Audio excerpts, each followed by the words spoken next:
လီဂီယာဝါဆောကိုဂိုးပြတ်နိုင်ခဲ့ပေမဲ့ချယ်ဆီအတွက်စိတ်ပါလက်ပါမကစားတော့တဲ့အန်ဂွန်ကူလီဂီယာဝါဆော0-3ချယ်ဆီပွဲစဉ်ကမမရရပြောစရာချက်များအားလုံးပဲမြင်လာပါမြဘလူးလိုင်းကင်ကတင်ဆက်နေပါတယ်ချယ်ဆီတင်းကတော့ကွန်ဖရင့်လိမှာအင်အားကြီးအသင်းဖြစ်တဲ့အတိုင်းပဲအခုကစားသွားခဲ့တဲ့ကွာတာဖိုင်နယ်ပွဲစဉ်မှာလည်းလီဂီယာဝါဆောကိုဝေးကွင်းမှာကစားခဲ့ရပြီးမြ3ဂိုးပြတ်နဲ့အနိုင်ရရှိသွားခဲ့ပါတယ်ဒူချာချာပဲနောက်ပိုင်းပွဲစဉ်တွေမှာခြေစွမ်းကောင်းနေပြောက်ဆုံးနေတဲ့ဂျီရန်ဆန်ချိုကမာရီယိုအကီရဲ့အသင်းကို2ဂိုးစလုံးကိုကိုပန်တီမှုပြုလုပ်ပေးသွားနိုင်ခဲ့ပါတယ်လူငယ်ကျယ်ဝင်လေး Tyrese Joe ကဒီပွဲမှာသူ့ရဲ့ပထမဆုံးသောစီနီယာအသင်းကိုတည်ယူနိုင်ခဲ့ပေမဲ့ချယ်ဆီမှာတော့ပွဲအတွက်ကစားခွင့်နဲ့ပါလုံးလို့စိတ်ကောင်းနေတဲ့အန်ကွန်ကူကတော့ဒီပွဲမှာရရှိခဲ့တဲ့ပင်တွေကိုဝင်အောင်လို့မကန်တင်နိုင်ခဲ့ပါဘူးဒီဂိုးပြနိုင်ပွဲကြောင့်ချယ်ဆီအသင်းက Conference League Semi Final ကိုတက်ရောက်နိုင်ဖို့အတွက်900ခိုင်နှုန်းလောက်ကိုတေချာသွားခဲ့ပြီလို့ဆိုရမှာဖြစ်ပါတယ်အဲဒီပွဲစဉ်နဲ့ပတ်သက်လို့မမရရပြောစရာဖြစ်တဲ့ချက်တွေကိုထုံးစံတိုင်းကောင်းလို့တင်ဆက်ပေးရမယ်ဆိုရင်တော့နံပါတ်1ထွက်ချင်လွန်တပဆိုရင်လည်းအန်ကွန်ကူကိုထွက်ခွာခွင့်ပေးလိုက်ပါတော့လားဂျက်စင်တန်ရရှိနေခြင်းကနေစလို့အန်ကွန်ကူကချယ်ဆီတိုက်စစ်ကိုဦးဆောင်ခွင့်ရရှိခဲ့ပါတယ်အန်ကွန်ကူကခုနှစ်ရာသီမှာပွဲထွက်ကစားခွင့်ရရှိခဲ့တာကြောင့်အသင်းကနေထွက်ခွာဖို့အတွက်ကြိုးစားနေတာပါ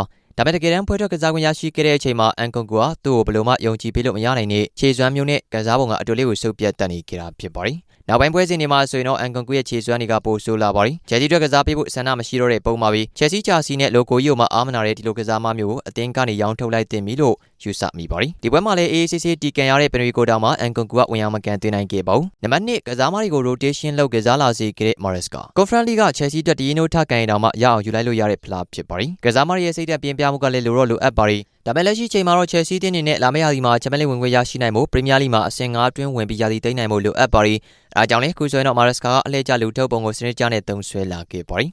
ဒီပွဲမှာဆိုရင်တော့စပါကိုနိုင်ခဲ့တဲ့ပွဲမှာကစားခဲ့တဲ့ပွဲထွက်ကစားမတွေက3တာပွဲထွက်ကစားမတွေဖြစ်ပွဲထွက်လာခဲ့တာဖြစ်ပါတယ်ဒါကြောင့်လာမယ့် Switch နဲ့ပွဲမှာဆိုရင်အန်ဆိုခိုင်စီရိုကူကရဲလာခိုဝဲနဲ့တခြားသောကစားမတွေကလမ်းဆန်းမှုအပြည့်နဲ့ပါဝင်ကစားနိုင်မှုအတွက်များနေပါတယ်နံပါတ်3လူစားလဲမှုတွေကပွဲကိုလှည့်ပြောင်းဖြစ်စေခဲ့တယ်ချယ်ဆီတင်းကပထမပိုင်း45မိနစ်မှာလူချင်းရဲ့ရလက်ကိုရယူနိုင်ခြင်းမရှိတာကြောင့်မာရက်စကာကခိုဝဲနဲ့မာဒူကီတို့ကိုစောစောစီးစီးပဲလူစားလဲဝင်ရောက်ကစားစေခဲ့ပါတယ်တရားရင်းနဲ့လုံးချလေလိုက်နေတာ18လလောက်ရှိနေပြီဖြစ်တဲ့မာဒူကီကလေဂိုးတင်မှုအတွက်ဆာလာမှုအပြည့်နဲ့ဝင်ရောက်လာခဲ့ပြီးတော့ချယ်ဆီတို့လိုအပ်နေတဲ့နိုင်ဂိုးတွေကိုသူတယောက်ထင်းနဲ့2ဂိုးတင်ယူသွားခဲ့ပါတယ်နံပါတ်4ပြန်လည်ခြေစွမ်းပြနိုင်ခဲ့တဲ့ဆန်ချိုနောက်ပိုင်းပွဲစဉ်တွေမှာဆန်ချိုကပုံမှန်ခြေစွမ်းပြသနိုင်ဖို့တောင်မှရုန်းကန်နေရတာကြောင့်ဝေဖန်မှုတွေနဲ့ရင်ဆိုင်နေခဲ့ရတာဖြစ်ပါတယ်ဒါပေမဲ့ဒီပွဲစဉ်မှာတော့ဆန်ချိုကမာရိုအကီရဲ့တင်ကို2ဂိုးစလုံးကိုဖန်တီးပေးခဲ့ပြီးအကောင်းဆုံးပုံစံနဲ့ပြန်ရောက်လာခဲ့ပါတယ်တူဂရန်ကလည်းဂိုးတင်ချင်နေခဲ့ပေမဲ့ဂိုးမရရှိခဲ့တာကြောင့်ဆန်ချိုကစိတ်ပြတ်နေခဲ့လို့မာရက်စကာကပွဲပြီးမှထုတ်ဖော်ပြောဆိုခဲ့ပါတယ်ချုံပြီးပြောရမယ်ဆိုရင်တော့လီဂီယာဝါဆောလိုအသင်းမျိုးကိုချယ်ဆီရဲ့တောင်တင်းတဲ့လူအင်အားကြီးနဲ့အနိုင်ရလိုက်တာကကျင်းနေရမယ့်အနေအထားမျိုးတော့မဟုတ်သေးပါဘူးမာရက်စကာအနေနဲ့ဆက်လက်ပြီးတော့တက်တည်ပြစရာတွေအများကြီးကျန်ရှိနေသေးတာဖြစ်ပါတယ်ဒီရာသီမှာ Conference League ဖလားကိုရယူဖို့နဲ့လာမယ့်ရာသီမှာချန်ပီယံလိဝင်နိုင်ဖို့ဆိုတဲ့အဓိကလောက်စရာကိစ္စကြီးနှစ်ခုကိုဖြစ်မြောက်အောင်ကောင်းထည့်ဖော်နိုင်ဖို့လိုအပ်အောင်မှာဖြစ်ပါတယ်ကြည့်ရှုပေးကြတာအားလုံးကိုကျေးဇူးတင်ပါတယ်များ